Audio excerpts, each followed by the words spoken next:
ನಮಸ್ಕಾರ, ಸಾಮ್ರಾಟ್ ಟಿವಿಗೆ ಸ್ವಾಗತ. ನಾನು ಶ್ರೀರಕ್ಷಾ ಹಿರೇಮಠ. ಈ ವಾರ ನಡೆಯಲಿರುವ ಬಿಗ್ ಬಾಸ್ನ ಮೊದಲ ಗ್ರ್ಯಾಂಡ್ ಫಿನಾಲೆ ಇನ್ನೋರ್ವ ಫೈನಲಿಸ್ಟ್ ಸೆಲೆಕ್ಟ್ ಮಾಡೋ ಟಾಸ್ಕ್ಗಳ ಆರಂಭವಾಗಿದೆ.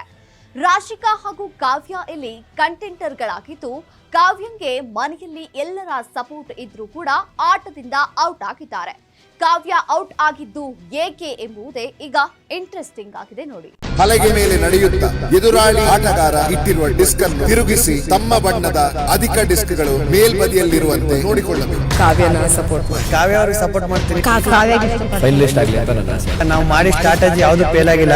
ಯಾವ್ದು ಗ್ರೀನ್ ಸಿಗುತ್ತೆ ಎಲ್ಲರಿಗೂ ಒಂಥರ ಗೊಂಬೆ ಆಡಿಸೋಳಂಗೆ, ಈಗ ಗೊಂಬೆ ಆಡಿಸ್ದಂಗೆ ಆಡಿಸ್ಬೇಕು ಅವಳ. ಕಾವ್ಯ ಅವರು ಕಾರ್ಡ್ಗಳನ್ನ ಕೈಯ ಸೆಲೆಕ್ಟ್ ಮಾಡ್ಕೊಂಡು ಹೋಗ್ತಾ ಇದ್ದಾರೆ. ತಮಗೆ ಇಷ್ಟ ಬಂದಿರೋ ಆಟ ಆಡಿದ್ದಾರೆ. ನಿಮ್ಮನ್ನ ಮೂವ್ ಮಾಡಕ್ ಬಿಡಲ್ಲ.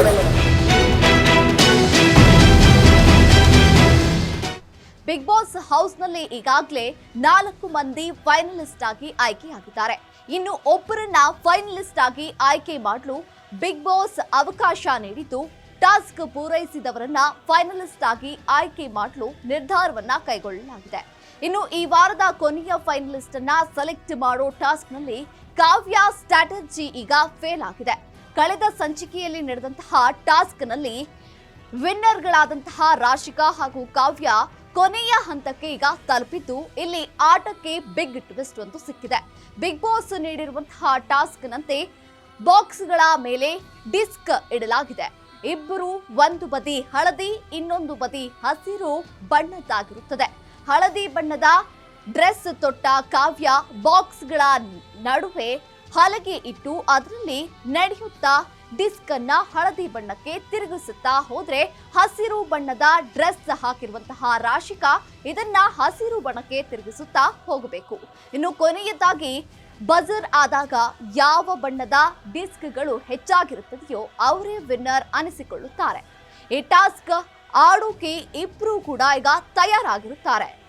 ಜಾನ್ವಿ, ಗಿಲ್ಲಿ, ಮಲ್ಲಮ್ಮ, ರಕ್ಷಿತಾ, ಧನುಷ್ ಎಲ್ಲರೂ ಕೂಡ ಮನೆಯವರೆಲ್ಲ ಸೇರಿಕೊಂಡು ಕಾವ್ಯಂಗೆ ಸಪೋರ್ಟ್ ಕೂಡ ಮಾಡ್ತಾ ಇರ್ತಾರೆ. ಇಬ್ಬರು ತಮ್ಮ ಬಣ್ಣಕ್ಕೆ ಡಿಸ್ಕ್ ತಿರುಗಿಸೋ ಕೆಲಸವನ್ನ ಸರಿಯಾಗಿ ನಿಭಾಯಿಸ್ತಾ ಇರ್ತಾರೆ. ಇನ್ನೇನು ಸಮಯ ಆಗ್ತಾ ಬಂದಾಗ ಕಾವ್ಯ ಹೊಸ ಸ್ಟ್ರಾಟಜಿಯೊಂದನ್ನ ಮಾಡ್ತಾರೆ.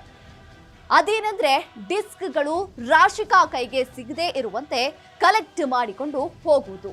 ಇದರಿಂದ ರಾಶಿಕಾಗೆ ತಿರುಗಿಸಲು ಡಿಸ್ಕ್ ಇಲ್ಲ ಎನ್ನುವ ಪರಿಸ್ಥಿತಿಯಲ್ಲಿ ನಿರ್ಮಾಣವಾಗಿರುತ್ತೆ. ಆಟದ ನಿಯಮದ ಪ್ರಕಾರ ಹೀಗೆ ಕಲೆಕ್ಟ್ ಮಾಡುವಂತಿರಲಿಲ್ಲ. ಹೀಗಾಗಿ ಆಟದ ಉಸ್ತುವಾರಿ ವಹಿಸಿಕೊಂಡಿರುವಂತಹ ಧ್ರುವಂತ್ ಕಾವ್ಯ ಆಡುವಂತೆಯೇ ಇಲ್ಲ ಎಂದು ಅವರನ್ನ ಆಟದಿಂದ ಹೊರಹಾಕುತ್ತಾರೆ. ನೀವು ಆಟ ಆಡಲು ಕೂಡ ಅವಕಾಶವನ್ನ ಇಲ್ಲ ಅಂತ ಅವ್ರು ಹೇಳುತ್ತಾರೆ. ಇನ್ನು ಮನೆಯವರೆಲ್ಲ ಸಪೋರ್ಟ್ ಇದ್ರೂ ಕಾವ್ಯ ಮಾತ್ರ ಮೋಸದಾಟ ಆಡ್ತಾನೆ ಬಂದಿದ್ದಾರೆ. ಇನ್ನು ಆಟದಿಂದಲೇ ಅವರು ಹೊರಗೆ ಹೋಗ್ತಾರಾ? ಕೊನೆಯದಾಗಿ ಉಳಿದಂತಹ ರಾಶಿಕಾನೇ ಈಗ ಫೈನಲಿಸ್ಟ್ ಆಗಿ ಏನಾದ್ರೂ ಹೊರಹೊಮ್ಮುವ ಚಾನ್ಸಸ್ ಇದೆಯಾ ಎಂಬ ಪ್ರಶ್ನೆ ಈಗ ಎಲ್ಲರಲ್ಲೂ ಕಾಡ್ತಾ ಇದೆ. ಆದ್ರೆ ಕಾವ್ಯ ಈಗ ಏನಾದ್ರೂ ಫಿನಾಲೆ ಒಂದು ಟಾಸ್ಕ್ ನಲ್ಲಿ ಔಟ್ ಆದ್ರೆ ಫಿನಾಲೆಯಿಂದ ಹೊರ ಉಳಿತಾರೆ. ಹಾಗೆ ರಾಶಿಕಾ ಫೈನಲಿಸ್ಟ್ ಆಗಿ ಫಿನಾಲೆಗೆ ಕಾಲಿಡ್ತಾರೆ.